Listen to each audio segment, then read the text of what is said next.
எல்லோருக்கும் வணக்கம். நெல்லிக்காய் ஜூஸ். இந்த நெல்லிக்காய் ஜூஸை 3 நெல்லிக்காய் எடுத்து கருகப்பையில் நெல்லிக்காயை சின்ன சின்ன துண்டாக வெட்டி 1 இன்ச்சு துண்டு இவ்வளோத்தையும் போட்டு இந்த நெல்லிக்காயை 3 நெல்லிக்காயை எடுத்து வெட்டி 1 இன்ச்சு துண்டு கருகப்பையில் 5 இலை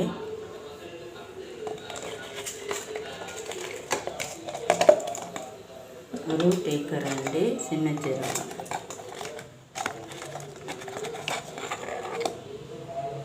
சின்ன சீரகம் எல்லாத்தையும் சேர்த்து 1 கிளாஸ் தண்ணி விட்டு நன்றாக மிக்ஸி சேரில் அரைத்து நன்றாக 1 கிளாஸ் தண்ணி விட்டு இப்படி ஜூஸ் அடிக்கலாம்.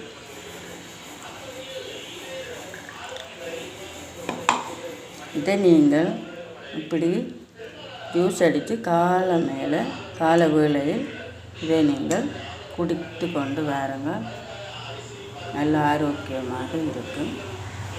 இதை நீங்கள் செய்து கொடுங்கள். நன்றி. ஷேர் பண்ணுங்கள், லைக் கொடுங்க, கமெண்ட் பண்ணுங்கள். நன்றி, வணக்கம்.